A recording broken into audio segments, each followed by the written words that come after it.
white Americans had to abide by American law. Slaves weren't considered Americans, so they didn't have to abide by American law. So they could drink alcohol as much as they want, they could fornicate as much as they want, they could dance as much as they want. And they were dressed because their masters dressed them. So they had less responsibility. Whereas a white man who had to, figure out a way to survive on his own had it really, really hard. It's the difference between being a salary employee and an entrepreneur, But when you say, slaves were beaten, you have to understand that corporal punishment in America, even in Jamaica, I'm not sure if they still practice it, but I know when my brothers and sisters went to school in Jamaica, you got a whooping in school, right? They might practice some of this stuff in Africa still. There were this corporal punishment, right? So when they say, oh, they were whooping slaves, no, everybody got whooped. White people, black people, no matter who you were, if you broke a law, you got lashings. And there's this thing called a pillory, right? And the pillory is that thing they put their head through and their arms are right like that. Yeah, they did that to whites. When you broke a law, you had to, stay in the pillory for a certain amount of hours. And sometimes they beat you. Or when you look at France, they beheaded you, right? The way that Europeans ruled was just barbaric, period. It wasn't like they were barbaric just to black people. They were barbaric to everyone. But, the thing that's missing from slavery is at the same time that black slaves were freed in Americas, white slaves existed in the Ottoman Empire. When you look at the history of slavery, did you know that the first legal slave owner was a black man? No, had no idea. The first legal slave owner, you go look this up. This is all documented history. They won't teach you, but you can look it up. It exists. The first legal slave owner was a black man. And you had, in fact, go on Amazon and look up black slave owners. You can go purchase the books. The books exist. They won't tell you that they exist, but they exist. Type in black slave owners, and you'll have some of them call themselves Creole. And this was a lot of it was in what they call New Orleans, which was conquered by the French. But U.S. history is just wholly not taught at all. But, you had thousands of black slave owners. You had thousands of black slave owners who would purchase their family members. Like, oh, is that my aunt over there? All right, I'm going to come buy my aunt. And they would buy people's freedom, So, when people paint this history of the United States being unfair to black Americans, there's some truth to that, but that is not the whole truth. Black Americans have had a lot of power. You can go look up when we're talking about suffrage movement, right? Women's suffrage movement and women's freedom. Women were oppressed in this country. And what women started to do was they became prostitutes and they became madames. And the madames were living better than everybody. It's like today, girls go get an OnlyFans and they make, $200,000 a year selling porn online. This isn't something that's new. The madames had castles and palaces, and some of them, I can't recall the name, but again, in Renegade History of the United States by Thaddeus Russell, he's naming black women who had power by becoming a madame or what we would call a prostitute. And I don't agree with prostitution, but the funny part is the madame had more freedom than a free white woman and a free white man. Yeah. So, these are things that just aren't taught about U.S. history.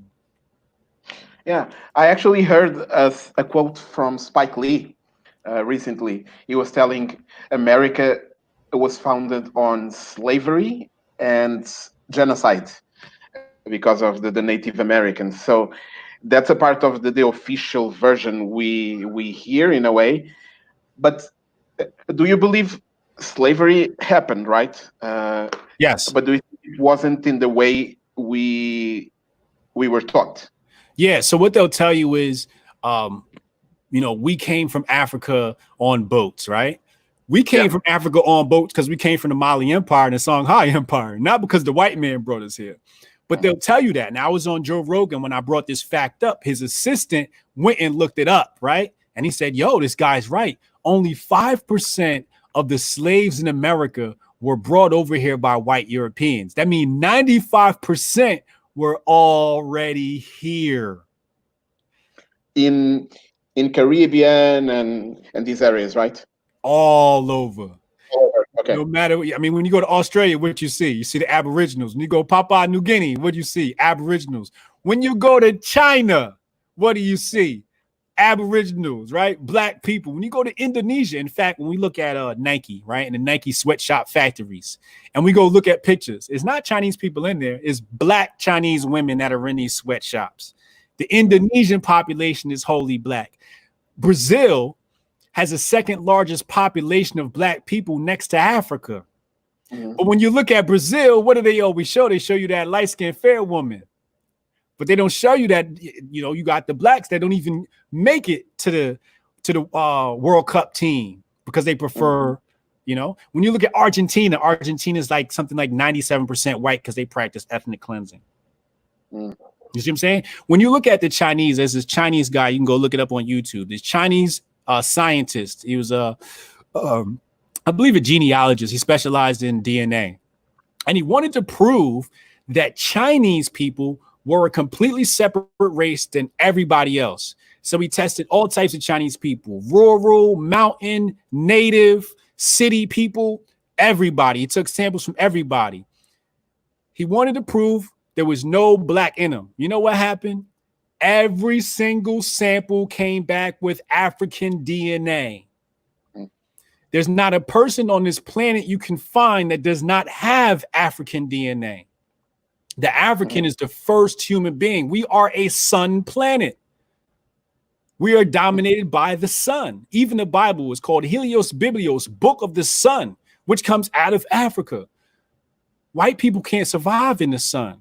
They need all types of technology to survive in the sun. We don't need technology. We just need a tree every once in a while to sit underneath the shade. But we are sun people. We are the original people of this planet. And it's written all over the place. It's written all over Europe. It's they got a Black Madonna, and they kiss the feet of a Black Madonna. You see paintings in Europe of a Black Jesus, and then later on they change it to their own likeness.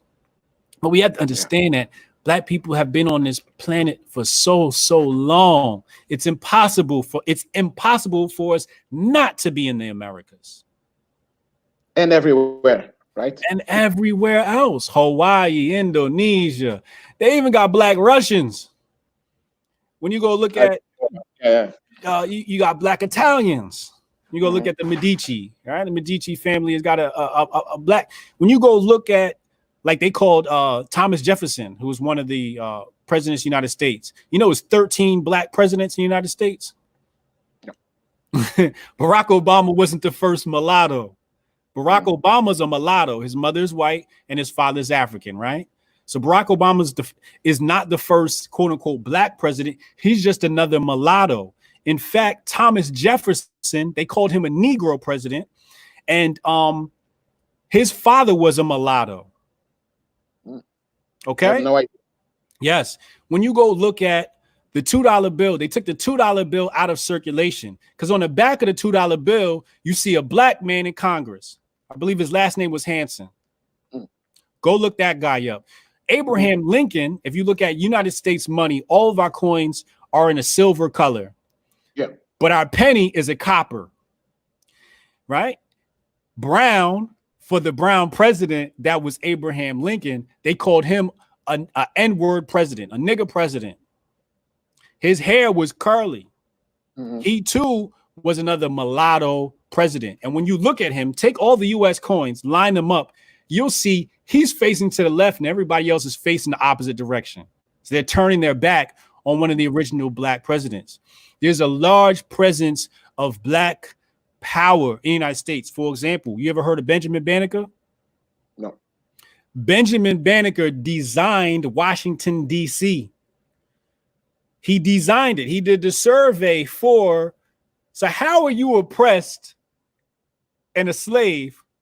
Slaves don't get educated to do surveys and design cities, but he designed the capital of the United States, Washington, D.C. These are all facts. A slave can't do that. A slave needs to be educated. Yeah. Indeed, it's true. It's fact.